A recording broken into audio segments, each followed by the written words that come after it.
Welcome to This Explainer. If you're tuning in today, chances are you, or maybe someone you really care about, is dealing with the deeply frustrating and honestly pretty isolating journey of hair loss. You've probably already tried the crazy expensive shampoos, right? The topical serums, those heavily marketed supplements, only to find yourself staring in the mirror with way more questions than answers. Well, today, I'm stepping in as your personal patient advocate. My goal?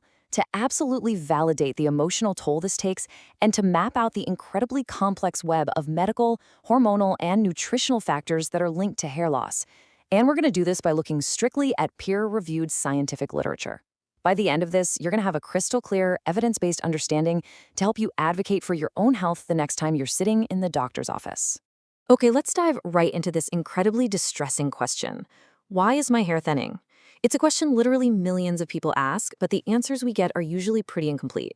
We're heavily conditioned by marketing to just treat hair loss topically, focusing entirely on the surface of the scalp. But when you actually look at the science, it reveals something profound. Hair loss is rarely just an isolated issue happening on your head. Instead, think of your hair as a highly sensitive alarm bell for systemic imbalances somewhere else in your body's ecosystem. It's actively reflecting what's happening deep inside your biology. And that is exactly why treating just the scalp usually fails if your internal ecosystem is out of whack.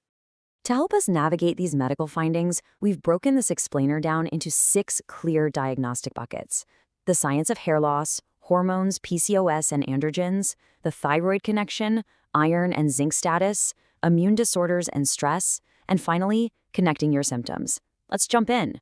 Starting with Section 1, the science of hair loss. This really brilliantly illustrates our whole body as an ecosystem approach. When we dive into the medical literature we're reviewing today, systemic causes generally split into 2 main camps. On one side, we've got endocrine and nutritional factors. Think of this as the metabolic engine of your body, your hormones, your iron, and your zinc levels. Then, on the other side, we have immune and psychoemotional factors, which includes things like autoimmunity and profound chronic stress. Figuring out exactly which side of this ecosystem is misfiring, that's the absolute first crucial step to saving you time, frustration, and honestly, a lot of money at the doctor's office. It really narrows down the search for your true root cause. Now, to communicate effectively with your doctor, it helps so much to know the clinical language. Diffuse telogen hair loss is a prime example. Let's break this down simply. Telogen just refers to the resting phase of your hair follicle's life cycle. So when your body gets hit with an internal stressor, like a severe nutritional deficiency, for instance, it basically panics and conserves energy by prematurely pushing a massive amount of your hair into this resting shedding phase. The result? Widespread thinning all over your scalp. So when you book that doctor's appointment, use these exact words. Ask your dermatologist, hey, can we evaluate me for diffuse telogen hair loss and check for internal systemic triggers? Doing that immediately signals to your physician that you need a comprehensive medical workup, not just a quick cosmetic recommendation. Moving right along to Section 2, hormones, PCOS, and androgens. I want you to think about this massive number, 1,000. A really landmark, comprehensive study evaluated over 1,000 consecutive women who were dealing with androgen excess, which is basically an overproduction of male-dominant hormones. I really wanted to highlight the specific statistic just to emphasize how remarkably common these clinical experiences actually are. If you're dealing with hormonally driven hair thinning right now, please know you are absolutely not alone in this. The sheer scale of patients experiencing this points to a massive, widespread systemic issue that modern medicine is actively working to address. The research firmly establishes that female pattern hair loss is heavily tied to conditions like polycystic ovarian syndrome, or PCOS, and androgen excess. So how does that actually work mechanically? Well, in conditions like PCOS, excess androgens, specifically a tricky byproduct called DHT, literally bind to the receptors in your scalp and shrink or miniaturize the hair follicles over time. The hair just grows back thinner and thinner until it eventually stops altogether.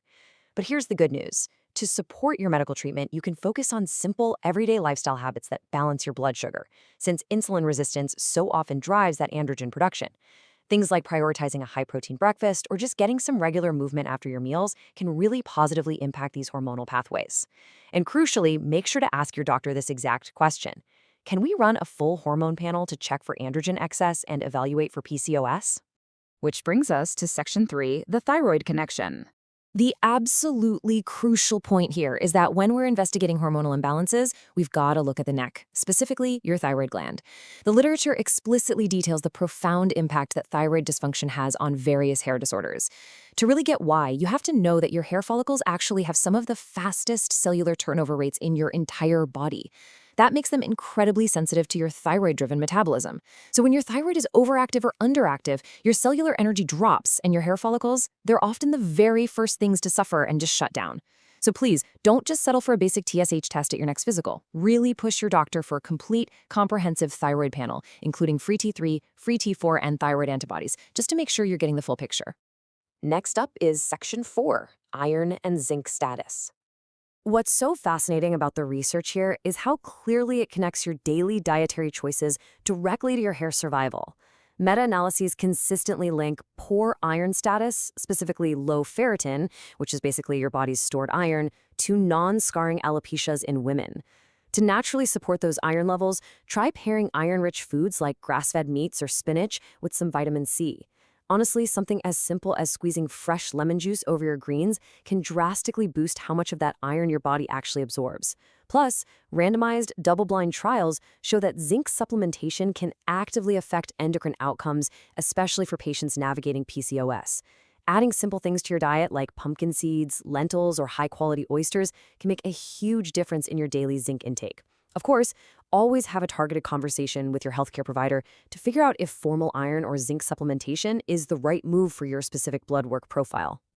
Shifting gears a bit, let's look at Section 5, Immune Disorders and Stress. Moving beyond hormones and nutrition, we really have to validate the incredibly powerful roles your immune system and psychoemotional stress play in hair growth. For example, if you suffer from a specific type of hair loss called alopecia areata, which is where hair typically falls out in distinct round patches, the science has a very clear, direct message for you. A massive systematic review and meta-analysis confirmed that this condition is deeply connected to underlying immune-mediated disorders. Alopecia areata is essentially an autoimmune response where your body mistakenly attacks its own hair follicles. And in the autoimmune world, conditions very rarely travel alone. They usually cluster. That means if your immune system is attacking your hair, you and your doctor really need to be actively investigating other overlapping issues, like celiac disease or Hashimoto's thyroiditis. The ultimate clinical goal here isn't just treating a bald patch, it's identifying and calming the systemic inflammation happening throughout your entire body. And to further validate the emotional toll you might be dealing with, the research on stress is just absolutely fascinating.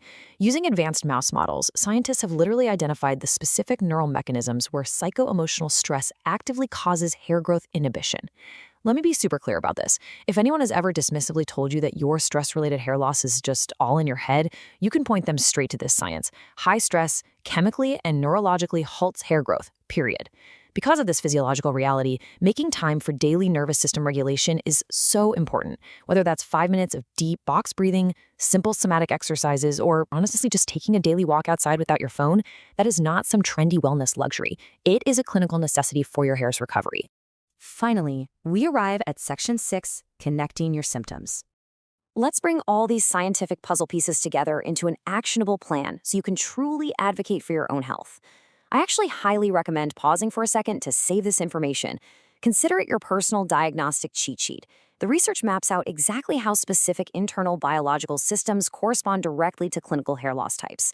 So if your doctor diagnoses you with female pattern hair loss, you absolutely need to be investigating your hormones, looking into PCOS, and checking androgens.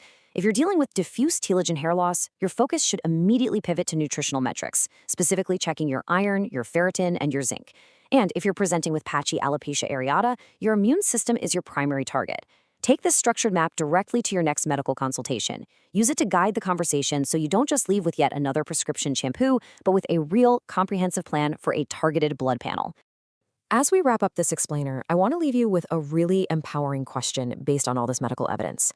Looking at your own bodily ecosystem, your unique daily symptoms, and your personal health history, which internal system should you check first? Always remember, hair loss is not some cosmetic failing. It is your body intelligently asking for internal support. So take this science, ask your doctor the hard questions, and go reclaim your ecosystem. Thank you so much for learning with me today.